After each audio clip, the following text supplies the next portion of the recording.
All right, welcome. In this video, I'm going to show you how to make a black light spray paint art painting.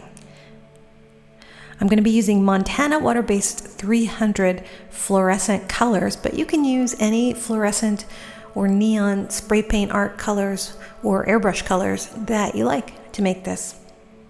And we're going to be using the very cool techniques of spray paint art.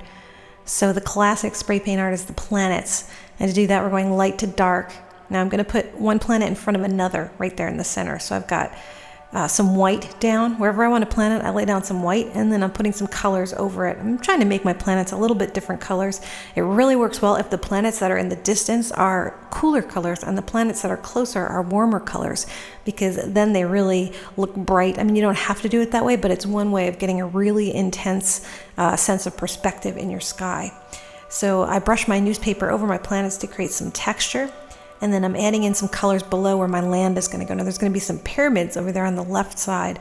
So I'm brushing my newspaper across it, but if I want more texture, I can add a little bit of white and brush again. Now I go much slower in the tutorials that are on spraypaintartsecrets.com and show you every detail, but this tutorial should really get you started, and anyone who really wants to make blacklight painting can get far with this. So to put one planet in front of another, what I did was I used a CD to cover up the larger planet there, and then on top of that I put like a jar cap, and I can make one of those planets in the front and one of those planets in the back depending on where the shading is. And I covered up all my planets with some caps, and then I sprayed black everywhere I want the universe to go. And if I was using a transparent kind of a paint, I would have first sprayed white anywhere I want light, but since this Montana paint is rather thick, I just sprayed my colors on, and I use, all of these are fluorescent and neon colors. I put a little fluorescent green, a little fluorescent blue, a little fluorescent yellow, and some white in the sky. Now, to make my pyramids, I'm going to take off my corners of poster board that I put there one by one and just hold them in the same angle for all of them and spray a little black along that line. And I can get those pyramids. And then to create some land, I spray a little black over the colors I've already laid down. And if it's dry, you can put a little, I put water on because my paints are water-based, or Windex, but if you're using regular spray paint, we'll use clear, transparent clear. And anywhere I draw with my newspaper, I can create land by digging in. I'm really digging in using the fingers that are inside that newspaper to create the land. And then with my palette knife, I can go in there and draw some cities, scrape off some paint. Now with the water-based paint, you don't tend to scrape all the way down to the paper. The first color you lay on there is what you're going to see. So the first color I laid down there was yellow. So when I scrape, I'm getting some yellow. Now I like to make mist. I'm using a little fluorescent pink to make some mist there and make some more land in front. If I want some domes, I can fold some poster board over and spray in it with a little bit of white or a bright color. Maybe I want a few accents on top of those pyramids. I can put the paper down and spray on top of that point of the corner of paper, and I get a little highlight there.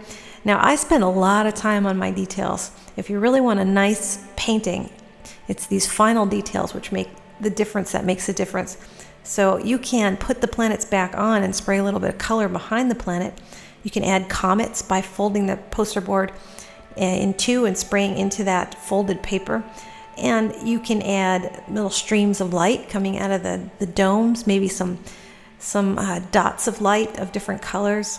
I like to go back again and again and again and make circles and circles and circles around those glowing lights that I created, and you'll see how that works in just a minute. And I like to tease out the beautiful effect. So if I've got a nice effect coming out of that pyramid, like a line of light, well, I may go back and just subtly add just a tiny bit more. I like to use a sheet of circles that I've cut out of a heavy sheet of poster board or of plastic paper to create little rings and glowing areas around some of those lights.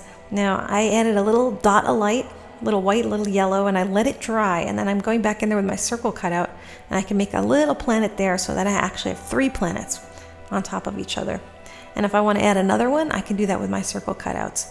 A little color on one side, a little black on the other side, a little white on the light side, and brush over it with your newspaper and add a little white and a little dark, light and shadow, and you got another planet. Anywhere you want it, you can add those details.